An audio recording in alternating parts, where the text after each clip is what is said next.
வணக்கம். வேந்தரி நம்ம தமிழ்நாடு செய்திகளுக்காக நான் அரசி சுதாகரன். நான் தாரணி முருகேசன். இன்றைய நாளின் முக்கிய செய்திகளை மாவட்ட வாரியாக தற்போது காணலாம். தேர்தலின் போது வாக்காளர்களுக்கு பணப்பட்டுவாடா செய்யப்பட்ட வழக்கு தொடர்பாக திமுக எம்பி கதிர் ஆனந்த் நீதிமன்றத்தில் நேர் நின்றார். கடந்த 2019ஆம் ஆண்டு நடைபெற்ற நாடாளுமன்ற தேர்தலின் போது வாக்காளர்களுக்கு கொடுப்பதற்காக பணம் பதுக்கியதாக கதிர் ஆனந்தின் ஆதரவாளரும் திமுக நிர்வாகியுமான பூஞ்சோலை சீனிவாசனின் சிமெண்ட் குடோனிலிருந்து சுமார் 11.55 கோடி பணம் பறிமுதல் செய்யப்பட்டது. இந்த வழக்கு தொடர்பான விசாரணை வேலூர் நீதிமன்றத்தில் நடைபெற்று வருகிறது. இந்த நிலையில் இன்று திமுக எம்பி கதிர் ஆனந்த் வேலூர் நீதித்துறை நடுவர் சரவணன் முன்பாக நேர் நின்றார். இதனையடுத்து அடுத்த கட்ட விசாரணைக்கு ஜூன் 5ஆம் நாள் கதிர் ஆனந்தை நேரில் நிற்கும்படி உத்தரவிட்டு வழக்கை ஒத்திவைத்தார். ஈரோடு மாவட்டத்தில் கள்ளச்சாராயம் காய்ச்சிய ஒருவரை சிறைப்பிடித்த போலீசார் அவரிடம் இருந்த 8 லிட்டர் கள்ளச்சாராயத்தை பறிமுதல் செய்தனர். ஈரோடு மாவட்டம் சித்தோடு அருகே உள்ள நரிப்பள்ளம் பகுதியில் கள்ளச்சாராயம் விற்பனை செய்யப்பட்டு வருவதாக மதுவிலக்கு அமலாக்கத்துறையினருக்கு தகவல் கிடைத்தது. தகவலின் அடிப்படையில் சம்பவ இடத்திற்கு விரைந்து சென்ற போலீசார் நரிப்பள்ளம் பகுதியில் ரவி என்பவருக்கு சொந்தமான தோட்டத்தின் அருகே விற்பனைக்காக கள்ளச்சாராயம் காய்ச்சி விற்பனை செய்து வந்தது தெரியவந்தது.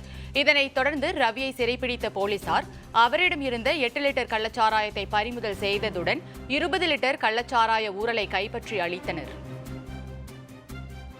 கள்ளக்குறிச்சி மாவட்டம் சின்னசேலம் அருகே 13 லட்சம் ரூபாய் மதிப்பிலான போதை பாக்குகளை காவல்துறையினர் பறிமுதல் செய்தனர். கள்ளக்குறிச்சி மாவட்டம் சின்னசேலம் அருகே ஈரையூர் கிராமத்தில் கீழ்குப்பம் போலீசார் சோதனை மேற்கொண்டனர்.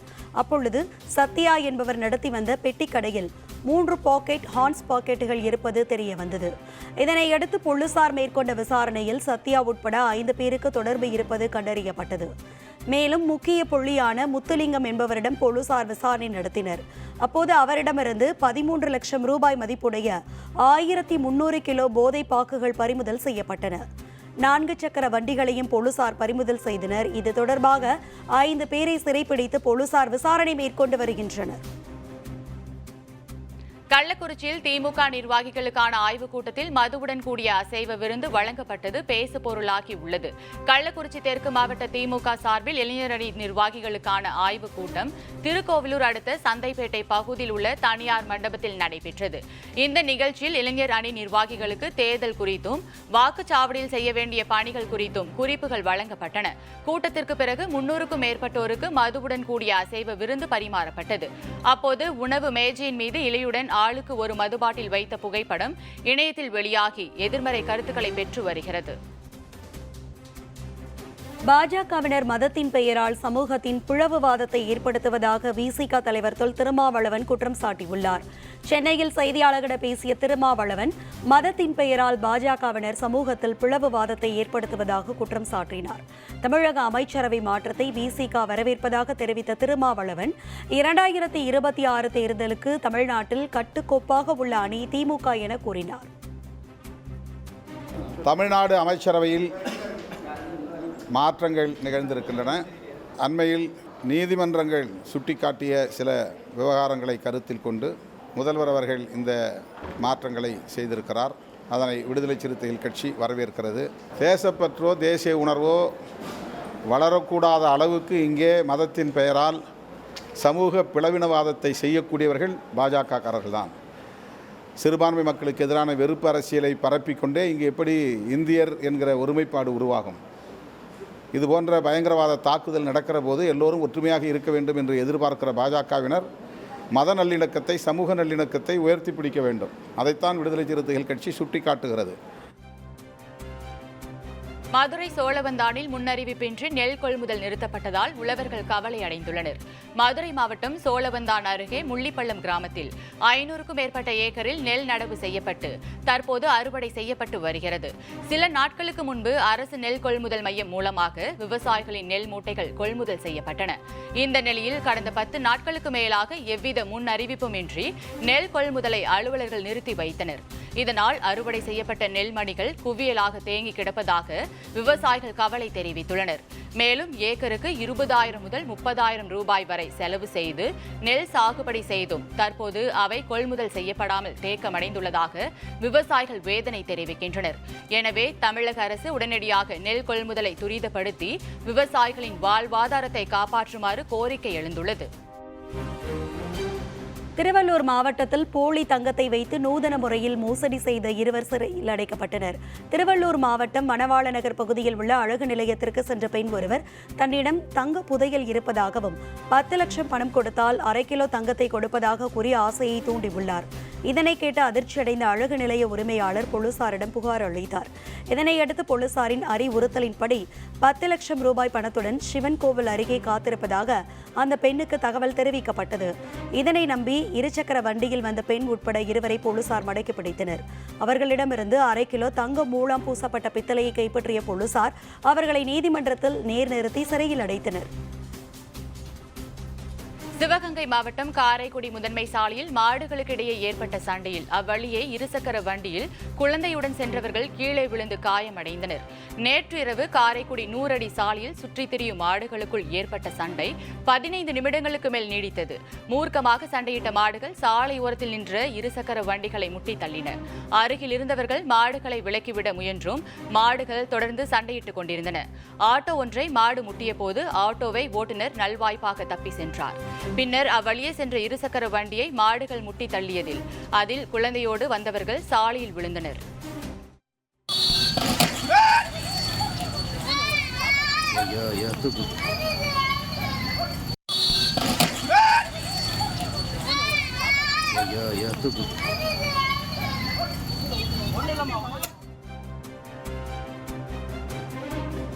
கிருஷ்ணகிரி மாவட்டத்தில் தென்பெண்ணை ஆற்று தண்ணீரில் நுரை பொங்கி செல்வதால் விவசாயிகள் கவலையடைந்துள்ளனர். கிருஷ்ணகிரி மாவட்டம் ஓசூர் அருகே உள்ள கிழவரப்பள்ளி நீர்த்தேக்க அணையிலிருந்து விளைநிலங்களின் பாசன வசதிக்காக தென்பெண்ணை ஆற்றில் தண்ணீர் திறக்கப்படுகிறது. கர்நாடகா மாநிலத்தில் தென்பெண்ணை ஆற்றங்கரை ஓரங்களில் உள்ள தனியார் தொழிற்சாலைகளில் தேக்கி வைக்கும் ரசாயன கழிவு நீரானது தென்பெண்ணை ஆற்றில் வெளியேற்றப்படுவதால் நதிநீர் மாசடையும் நிலைக்கு தள்ளப்பட்டுள்ளது. கிழவரப்பள்ளி அணையின் முழு கொள்ளளவான 44.2 அடியில் தற்போது 40.6 அடி நீர் சேமிக்கப்பட்டுள்ளது. அணைக்கு வினாடிக்கு 231 கனஅடி நீர் வந்து கொண்டிருப்பதால் அவை அப்படியே தென்பெண்ணை ஆற்றில் முழுமையாக வெளியேற்றப்பட்டு வருகிறது. தென்பெண்ணை ஆற்றில் செல்லும் நீரில் நுரை பொங்கி துர்நாற்றம் வீசும் நிலை காணப்படுகிறது. இது தொடர்பாக 2 மாநில அரசுகளும் உரிய நடவடிக்கை எடுக்க வேண்டும் என்ற கோரிக்கை எழுந்துள்ளது. ராமேஸ்வரம் சேரான்கோட்டை கடல் பகுதியில் ஜெல்லி மீன்கள் இறந்து கரை ஒதுங்குவதால் மீனவர்களுக்கு உடல் உபாதைகள் ஏற்படுவதாக குற்றச்சாட்டு எழுந்துள்ளது. ராமேஸ்வரம் தீவு பகுதி, மன்னார் வளைகுடா, பாக் ஜலசந்தி கடற்பகுதியில் அரிய வகை உயிரினங்கள், பவளப்பாறைகள், ஜெல்லி மீன்கள், டால்பின்கள் போன்றவை அதிகமாக காணப்படுவது வழக்கம். இந்த நிலையில் கடந்த 2 தினங்களாக ராமேஸ்வரம் சேரான்கோட்டை கடற்பகுதியில் அதிகப்படியான விஷத்தன்மை, அரிப்புத்தன்மை கொண்ட ஜெல்லி மீன்கள் இறந்து கரை ஒதுங்கி வருகின்றன. ஜெல்லி மீன்கள் இறந்து கரை ஒதுங்குவதால் மீனவர்களுக்கு உடல் உபாதைகள் ஏற்படுவதாக கூறப்படுகிறது. எனவே உடனடியாக மத்திய கடல் மீன் ஆராய்ச்சி நிலைய விஞ்ஞானிகள் ஜெல்லி மீன்களின் இறப்புக்கு காரணமான விஷயங்களை ஆராய்ந்து மீனவர்களின் பிரச்சினைக்கு தீர்வு காண வேண்டும் என்று கோரிக்கை விடுத்துள்ளனர். தூத்துக்குடி மாவட்டம் திருச்செந்தூர் அருகே மாநில அளவில் நடைபெற்ற நாய்களுக்கான ஓட்டப்பந்தயம் நடைபெற்றது. உடன்குடியில் நடைபெற்ற இந்த போட்டியில் தென் மாவட்டங்களைச் சேர்ந்த 64 நாய்கள் கலந்து கொண்டன. மொத்தம் 6 சுற்றுகளாக நடைபெற்ற இந்த போட்டியில் நிர்ணயிக்கப்பட்ட இலக்கை நோக்கி நாய்கள் சீறி பாய்ந்தன. பின்னர் வெற்றி பெற்ற நாய்களின் உரிமையாளர்களுக்கு முதல் பரிசாக 1 லட்சம் ரூபாயும், 2ஆம் பரிசாக 50,000 மற்றும் 3ஆம் பரிசாக 30,000 ரூபாயும் வழங்கப்பட்டது. நாய்களுக்கான இந்த ஓட்ட பந்தயத்தை ஏராளமான மக்கள் ஆர்வமுடன் கண்டுகளித்தனர்.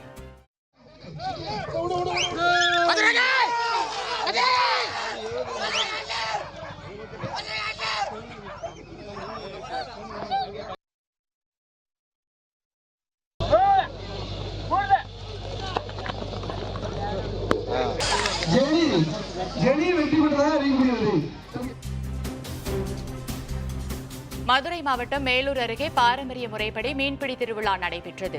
அரியூர்பட்டி கிராமத்தில் உள்ள மோகினி சாத்தன் கண்மாயில் நடைபெற்ற பாரம்பரிய முறையிலான மீன்பிடி திருவிழாவில் உள்ளூர் மட்டுமின்றி வெளி மாவட்டங்களைச் சேர்ந்த ஏராளமான மக்கள் ஆர்வத்துடன் கலந்து கொண்டனர். தொடர்ந்து கிராம பெரியவர்கள் கோவிலில் பூஜை செய்து மீன்களை பிடிக்க அனுமதி அளித்தவுடன் மக்கள் ஒன்று சேர கண்மாய்க்குள் இறங்கினர். மேலும் தாங்கள் கொண்டு வந்திருந்த கச்சா, ஊத்தா உள்ளிட்டவைகளை பயன்படுத்தி கட்லா, கெளுத்தி மீன்களை ஆர்வமுடன் பிடித்து சென்றனர்.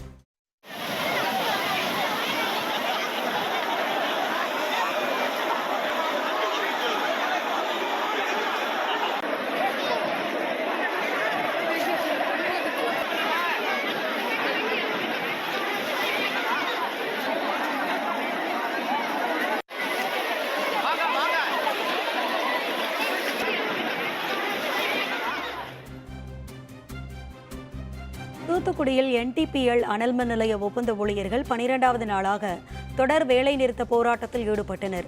தூத்துக்குடியில் NTPL அனல் மின் நிலையம் செயல்பட்டு வருகிறது.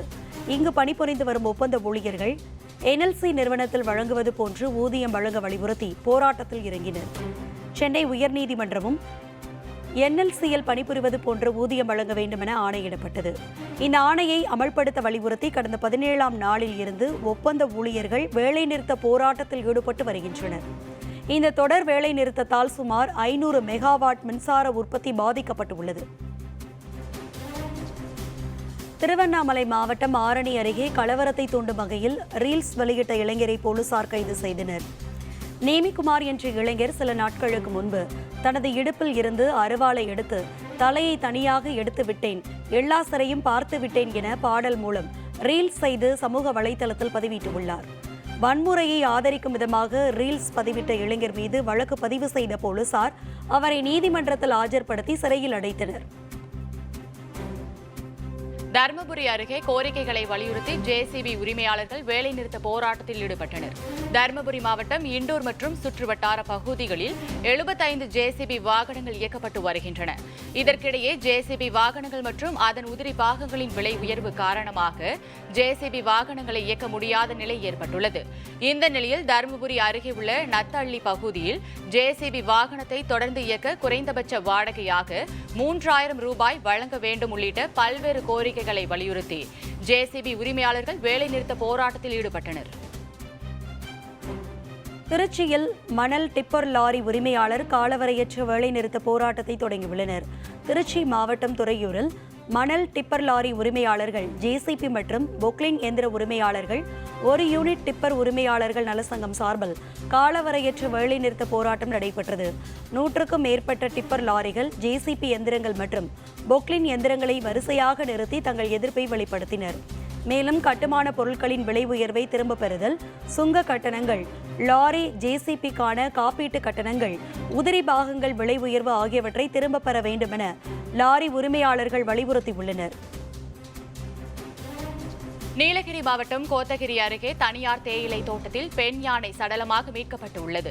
சமவெளி பகுதிகளில் நிலவும் கடும் வெயில் காரணமாக உணவு மற்றும் தண்ணீர் பற்றாக்குறை ஏற்பட்டுள்ளதால் நீலகிரியை நோக்கி காட்டு யானைகள் வருவது அதிகரித்துள்ளது. இந்த நிலையில் கோத்தகிரி அருகே கூட்டாடா தனியார் தேயிலை தோட்டத்தில் பெண் யானை ஒன்று உயிரிழந்துள்ளதாக வனத்துறையினருக்கு தகவல் தெரிவிக்கப்பட்டது. இதையடுத்து சம்பவ இடத்திற்கு வனத்துறையினர் சென்று பார்த்தபோது அந்த பெண் யானை கர்ப்பமாக இருந்தது தெரிய வந்தது. யானை மரணம் தொடர்பாக வனத்துறையினர் விசாரணை நடத்தி வருகின்றனர். ஈரோடு மாவட்டம் தாளவாடி அருகே சிறுத்தை புலி ஒன்று சாலையை கடக்க முயன்ற வீடியோ வைரலாகி வருகிறது. திம்பம் மலைப்பாதையில் உள்ள 6வது கொண்டை ஊசி வளைவில் சிறுத்தை புலி ஒன்று சாலையை கடக்க முயன்றதைக் கண்டு பீதியடைந்த வாகன ஓட்டிகள் உடனடியாக தங்களது வாகனத்தை நிறுத்தினர். பின்னர் சிறிது நேரத்திலேயே சிறுத்தை புலி வனப்பகுதிக்குள் சென்றதால் வாகன ஓட்டிகள் நிம்மதியடைந்தனர். தற்போது இது தொடர்பான வீடியோ காட்சிகள் வைரலாகி வருகிறது. திருச்செந்தூரில் இன்று 2வது நாளாக கடல் உள்வாங்கி காணப்பட்டது. தூத்துக்குடி மாவட்டம் திருச்செந்தூரில் உள்ள சுப்பிரமணிய சுவாமி கோவிலுக்கு நாள்தோறும் ஏராளமான பக்தர்கள் வருகை புரிகின்றனர். இதற்கிடையே நேற்று சித்திரை அமாவாசை நாளில் திருச்செந்தூர் கோவில் முன்பு உள்ள கடல் திடீரென உள்வாங்கி காணப்பட்டது. இந்த நிலையில் இன்று 2வது நாளாக சுமார் 100 அடி வரை கடல் உள்வாங்கி காணப்பட்டது. இதையடுத்து கடற்கரையில் தெரிந்த பச்சை பாசிகள் மீது நின்று பக்தர்கள் புகைப்படம் எடுத்து சென்றனர். சிவகங்கையில் திமுக மாவட்ட விளையாட்டு மேம்பாட்டு அணியின் துணை அமைப்பாளர் பிரவீன்குமார் கொலையை கண்டித்து உறவினர்கள் சாலை மறியலில் ஈடுபட்டனர். கொலையாளிகள் மூவரையும் காவல்துறை கைது செய்த நிலையிலும் கொலை செய்யப்பட்டவரின் குடும்பத்துக்கு தொடர்ந்து மிரட்டல்கள் வருவதாக கூறப்படுகிறது. இந்த நிலையில் தஞ்சாவூர் மானாமதுரை தேசிய நெடுஞ்சாலையில் 200க்கும் மேற்பட்ட கிராம மக்கள் சாலை மறியலில் ஈடுபட்டனர். 1 மணி நேரமாக நடைபெற்ற இந்த மறியலால் சாலையின் இருபுறமும் வாகனங்கள் 1 கிலோமீட்டர் தூரம் வரை வரிசை கட்டி நின்றன. கோவையில் மாவட்ட அளவிலான மாற்றுத்திறனாளிகளுக்கான கிரிக்கெட் போட்டி நடைபெற்றது.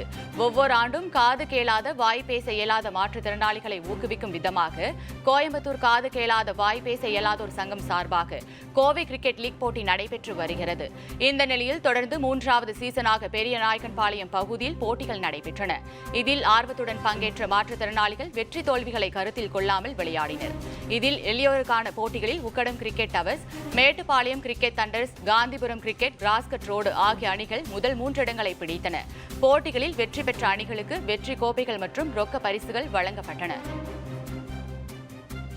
மதுரை மாவட்டம் மேலூரில் நிலுவையில் உள்ள ஊதியத்தை வழங்க கோரி ஒப்பந்த தூய்மை பணியாளர்கள் உள்ளிருப்பு போராட்டத்தில் ஈடுபட்டனர். மேலூர் நகராட்சி அலுவலக நுழைவாயில் முன்பு இன்று ஒப்பந்த தூய்மை பணியாளர்கள் போராட்டத்தில் ஈடுபட்ட போது அவர்களுக்கு ஆதரவாக விடுதலை சிறுத்தைகள் கட்சியினரும் போராட்டத்தில் ஈடுபட்டனர். தகவல் அறிந்து சென்ற மேலூர் போலீசார் மற்றும் நகராட்சி அதிகாரிகள் போராட்டத்தில் ஈடுபட்ட தூய்மை பணியாளர்களிடம் பேச்சுவார்த்தை நடத்தினர். தொடர்ந்து ஊதிய பிரச்சினைக்கு தீர்வு எட்டப்படும் என உறுதி அளித்ததை அடுத்து போராட்டத்தில் ஈடுபட்டவர்கள் கலைந்து சென்றனர். தஞ்சை மாவட்டம் கும்பகோணத்தில் அமைந்துள்ள அரியலூர் மகா மாரியம்மன் கோவிலில் பால் அபிஷேக விழா வெகு விமரிசையாக நடைபெற்றது. உப்புக்கார தெருவில் உள்ள இந்த கோவிலில் ஆண்டுதோறும் சித்திரை மாதம் வசந்த பாலாபிஷேகம் நடைபெறுவது வழக்கம். அந்த வகையில் நடப்பாண்டுக்கான விழா கடந்த 20ஆம் நாள் மாலை பூச்சொரிதல் விழாவுடன் தொடங்கியது. தொடர்ந்து விக்னேஸ்வர பூஜை, வாஸ்து வழிபாடு மற்றும் காப்பு அணிவித்தல் நிகழ்ச்சி நடைபெற்றது. விழாவின் முக்கிய நிகழ்ச்சியாக இன்று ஆலயத்திலிருந்து வேல் புறப்பட்டு பகவத் காவேரி படித்துறையிலிருந்து மேள வாத்தியங்கள் முழங்க முக்கிய வீதிகளில் வலம் வந்தது. இதில் ஏராளமான பக்தர்கள் கலந்து கொண்டு அம்மனை தரிசனம் செய்து வழிபட்டனர்.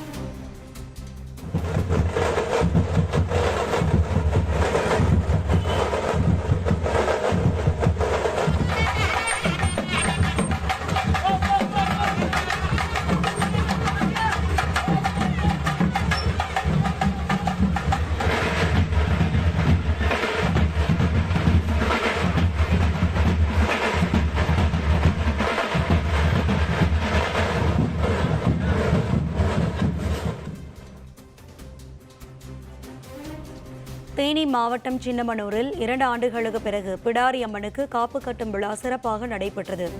சின்னமனூரில் உள்ள 100 ஆண்டு பழமை வாய்ந்த சிவகாமி அம்மன் உடனுரை பூலாநந்தீஸ்வரர் திருக்கோவிலில் ஆண்டுதோறும் சித்திரை மாதத்தில் திருவிழா நடைபெறுவது வழக்கம். கோவிலில் திருப்பணிகள் நிறைவுற்று குடமுழக்கு நடத்தியதால் கடந்த 2 ஆண்டுகளாக சித்திரை திருவிழா நடைபெறவில்லை. இந்நிலையில் நடப்பாண்டுக்கான சித்திரை திருவிழாவுக்காக பிடாரி அம்மனுக்கு காப்பு கட்டும் நிகழ்ச்சி நடைபெற்றது. இந்த நிகழ்ச்சியில் அம்மனுக்கு வெண்பூசணி பழியிட்டு அம்மன் கையில் மஞ்சள் காப்பு கட்டும் நிகழ்வு நடைபெற்றது. மேலும் இதன் தொடர்ச்சியாக மே 1ஆம் தேதி கொடியேற்ற நிகழ்ச்சி நடைபெற உள்ளது.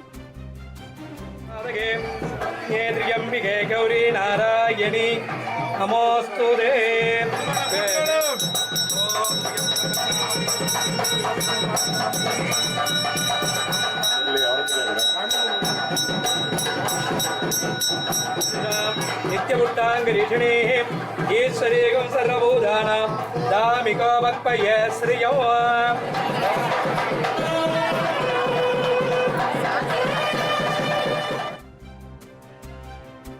கோவை நரசிம்ம நாயக்கன்பாளையம் அருகே அமைந்துள்ள மா காளியம்மன் கோவிலில் சக்தி அழைத்தல் விழா சிறப்பாக நடைபெற்றது.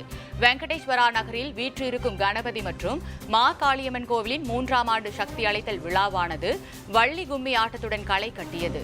பாரம்பரிய உடையணிந்து வந்த கலைஞர்களின் கும்மி ஆட்டம் காண்போரை உற்சாகத்தில் ஆழ்த்தியது. அமைச்சர் பதவியிலிருந்து பொன்முடி விடுவிக்கப்பட்டு உள்ளதற்கு எதிர்ப்பு தெரிவித்து விழுப்புரம் மாவட்டத்தில் அவரது நலன் விரும்பிகளில் ஒருவர் தீக்குளிக்க முயன்றதால் பரபரப்பு ஏற்பட்டது.